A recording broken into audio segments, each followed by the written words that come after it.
Y nosotros vamos a dar ya paso a Rafael Ortega Salvador, gestor senior en Antbank Wealth Management de los fondos My Investor, Cartera Permanente, River Patrimonio y River Global. Muy buenas tardes, Rafael, ¿cómo estás? Hola, muy bien, muchas gracias por la invitación.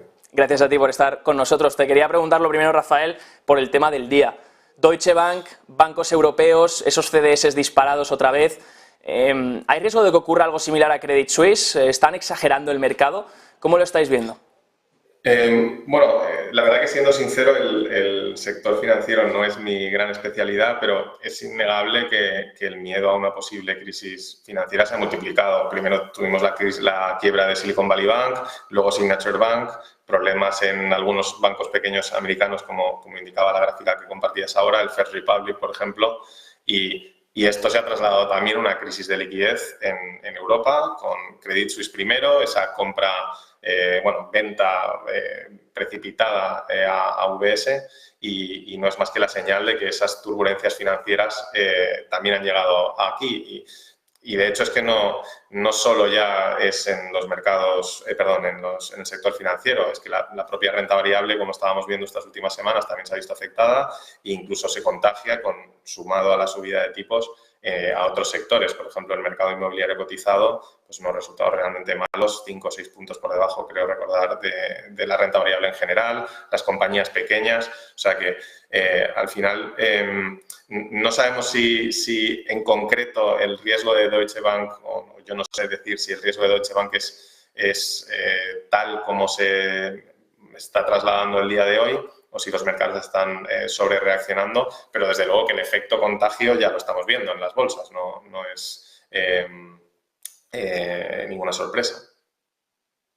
Rafael, debido a este efecto contagio que ya dices que se está empezando a ver en los diferentes sectores y en las bolsas también, quería preguntarte sobre los bancos centrales, porque hemos visto la Reserva Federal subir 25 puntos básicos el otro día, Banco Central Europeo también subir esos 50 puntos básicos, ahora Bullard, que ha dicho, me inclino más por la posibilidad de que en el 80% de probabilidad este estrés financiero se calme y el riesgo real, el riesgo de cola, sea por el lado de la inflación, de una economía que se mantenga fuerte. Y dice, hay que seguir subiendo las tasas. No sé tu opinión cuál es, si crees que los bancos centrales llegan a un punto límite ya en el que se empiezan a romper cosas, claro. La verdad que es curioso porque a principios de marzo las expectativas sobre esta última reunión, por ejemplo, de la Reserva Federal, hubieran estado precisamente centradas en las perspectivas de la inflación, ¿no? Y teníamos un ritmo de crecimiento económico un poquito mayor de lo esperado, el año comenzó con las bolsas también un poco más animadas, pero después, pues, esta quiebra de Silicon Valley y todos los acontecimientos posteriores que hemos estado comentando, pues han hecho que la ecuación cambie un poco. Aún así, pues la Fed espera, o dice que espera mantener los tipos a un nivel alrededor del 5% hasta final del año. ¿Pueden seguir subiendo los tipos? Pueden seguir subiendo, claro, pero como decías, al final algo se romperá y cuando pase, lo que no tenemos muy claro es qué es lo que se va a romper o cómo se va a romper, ¿no? Y la duda es también si esto nos llevaría a una crisis que, pues, está claro que cada vez está más cerca, ¿no? La crisis es como la muerte, siempre se está acercando.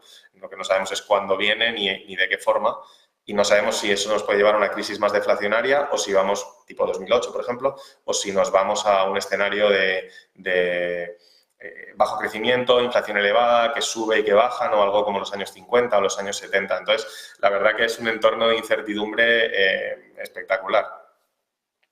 Quería preguntarle también, los inversores están rotando dinero sobre todo los fondos monetarios, que ahora mismo se encuentran en máximos. Está habiendo salidas, retiradas de otros activos, vuelta al efectivo. De hecho, dice Bank of America que el nivel de entrada al efectivo es el mayor desde marzo de 2020, cuando empezó el miedo por la pandemia y empezaron a caer las bolsas. ¿Cómo estás viendo este movimiento? Sí, vamos, te diría que lo dice Bank of America, pero yo también lo puedo comprobar, ¿no? Hace 2 años, por ejemplo, en los fondos que gestionamos era muy normal que todos los meses se sumaran nuevos inversores que además hacían aportaciones importantes, y ahora mismo la verdad que las entradas están bastante paradas. Sí que tenemos un pequeño núcleo de inversores que tienen programadas pequeñas aportaciones mensuales con el ahorro de cada mes, que además me parece la manera más sensata para un inversor minorista de enfrentarse a este este entorno, ir haciendo pequeñas aportaciones poco a poco, haga frío o haga calor. Y sí que, pues, de vez en cuando algún inversor que sale. O sea, que sí que es verdad que se nota que no hay apetito inversor, y no me sorprende para nada este dato que me estás compartiendo. Bueno, pues veremos cómo evoluciona, eso sí, a ver si ese dinero acaba entrando en las bolsas o en la renta fija o se mantiene. Es curioso porque...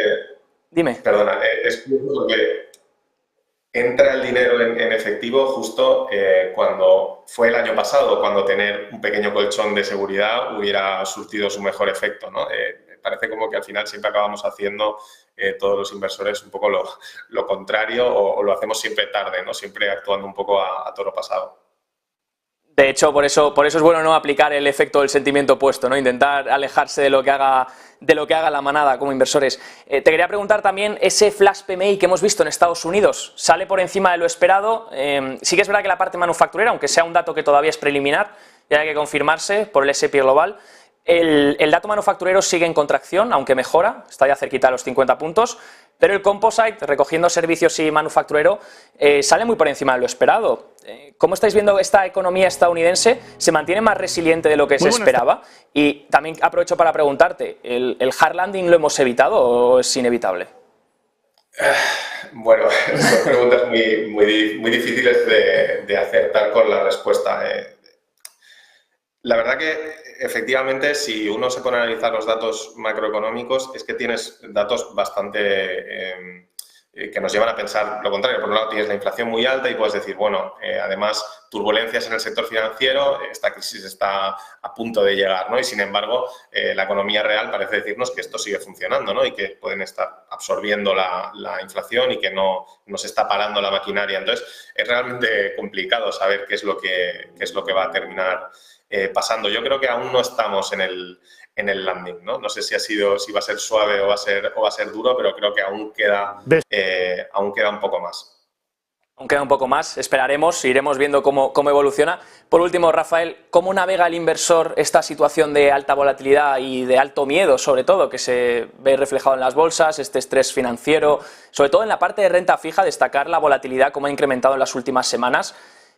¿Cómo navegan los inversores esto? ¿Cómo lo estáis haciendo vosotros?